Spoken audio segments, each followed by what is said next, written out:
ازيكم عاملين ايه؟ يا رب تكونوا بخير. ده اول فيديو معانا في سلسلة جديدة هنبدأها سوا بإذن الله. هنتكلم فيها عن حاجة مهمة جدا، وهي تاريخ الصيدلة. هنعرف ايه الصيدلة بدأت عبارة عن ايه، وتطورت في انهي عصر من العصور، وايه هو كان شكل التطور للصيدلة لغاية ما وصلنا الى الوضع الحالي اللي احنا فيه. وهنتكلم كمان عن احدث التطورات اللي بتحصل في مجال صيدلة، واحدث الاجهزة والتقنيات اللي بقينا بنستخدمها في الفترة الحالية.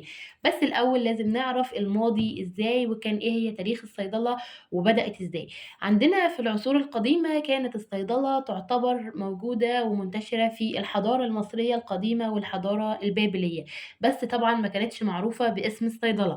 كان عبارة عن ان هم بيستخدموا النباتات في العلاج للأمراض اللي بتواجههم، وكان يعتبر ده الشكل البدائي أصلا لعلم الصيدلة. نتكلم عندنا عن الحضارة المصرية القديمة. الحضارة المصرية القديمة كانوا بيستخدموا كتير من الأعشاب والنباتات في علاج الأمراض.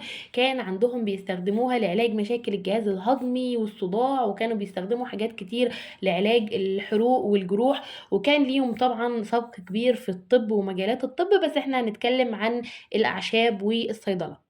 طبعًا إحنا عرفنا الحاجات دي من التماثيل اللي كانت موجودة، أو البرديات اللي بتشرح استخدامهم أو معرفتهم بالنباتات والعلاجات الطبية. فمثلًا كان المصريين القدماء بيستخدموا العسل والحنطة السوداء علشان يعالجوا نزلات البرد والالتهاب.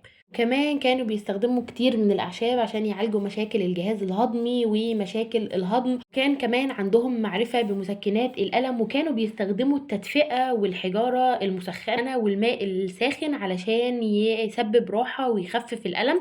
وكان عندهم معرفة بأنواع مسكنات زي النعناع والشمر والبابونج علشان يسكنوا الألم ويحسنوا النوم ويقللوا من الأرق. كانوا بيستخدموا كمان حاجات للتجميل والعطور، وكانوا بيستخرجوا الزيوت العطرية دي ويستخدموها في صناعة العطور زي العنبر وزيت اللوتس والزهور المختلفة.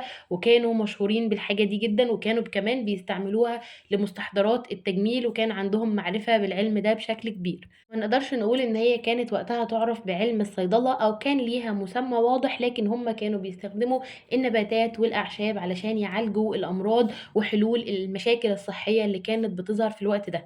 وسؤال فيديو النهاردة: كان المصريين القدماء بيستخدموا نبات الخشخاش، يا ترى كانوا بيستخدموه لعلاج ايه؟ ويا ترى كان بيحتوي على انهي مركب كيميائي احنا عارفينه دلوقتي؟